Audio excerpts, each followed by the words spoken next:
Tens of thousands of residents were forced to flee in northern Colorado after fast-moving wildfires destroyed an estimated 600 homes.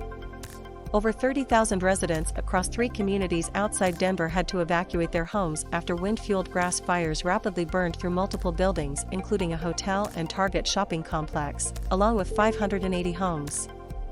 The fires erupted Thursday outside Denver, following an extremely dry fall and a winter so far nearly devoid of snow. "We might have our very own New Year's miracle on our hands if it holds up that there was no loss of life," Governor Jared Polis said at a news conference on Friday, hours after declaring a state of emergency. "We know that many people had just minutes to evacuate, and if that was successfully pulled off by all of the affected families, that's really quite a testimony to preparedness and emergency response." At least one first responder and 6 other people were injured in the fires.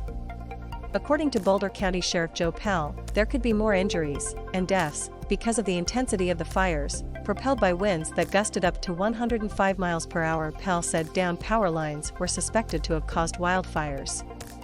"This is the kind of fire we can't fight head-on," Pell said.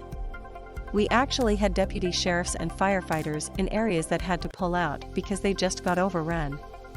Pell said on Friday that there were still some active fires and asked residents not to return home unless they had been told it was safe to do so. The towns of Louisville and Superior, situated about 20 miles (32 kilometers) northwest of Denver and home to a combined 34,000 people, were ordered evacuated ahead of the fires, which cast a smoky, orange haze over the landscape.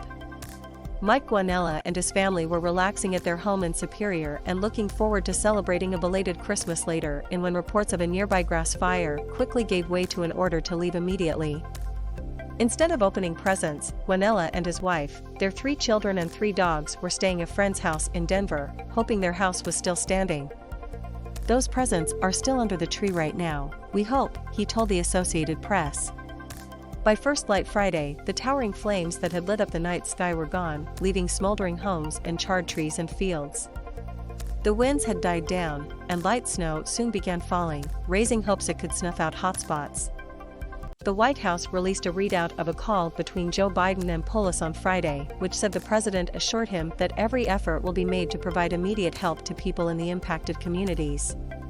Sophia Verrucci and her partner, Tony Victor, returned to their apartment in Broomfield, on the edge of Superior, on Friday to find that it was spared any serious damage.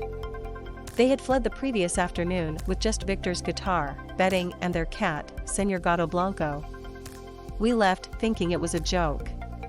We just felt like we were going to come back. At 5 o'clock, we thought, maybe we're not coming back," Verrucci said. They got an email Friday morning saying it was okay to return. "Seeing the news and seeing all the houses burnt, we just feel very lucky," Verrucci said. Polis had warned onlookers to stay away from the fires, saying, "Don't head towards the fires looking to see them. We are getting reports of clogged roads from onlookers. Also, it's very dangerous. Stay clear of the areas with fires and let our firefighters and first responders do their work." According to the National Weather Service, strong winds downed power lines and overturned big rigs in the area. Over 24,000 people lost power during the windstorm. Some residents were unable to open their garage doors while attempting to evacuate. 90% of Boulder County is in severe or extreme drought, and it hasn't seen substantial rainfall since midsummer. "With any snow on the ground, this absolutely would not have happened in the way that it did," said snow hydrologist Keith Musselman. On Friday morning, local authorities lifted mandatory evacuation orders that were issued on Thursday afternoon for residents outside of Boulder County, including those in Broomfield and Westminster, as cooler temperatures and lighter winds slowed down the wildfire. Snow was expected in Denver on Friday, along with a 70% chance of precipitation later on in the day.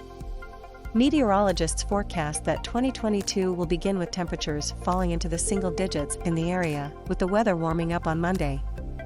Frank Cooper, a National Weather Service meteorologist, told the Denver Post that the snow will help settle the first when it arrives, but that winds are expected to reach 10 to 15 miles per hour, which will trap the smoke from the fire. "There's just a lot of smoke and haze around this morning, and that's not going to go away," he said.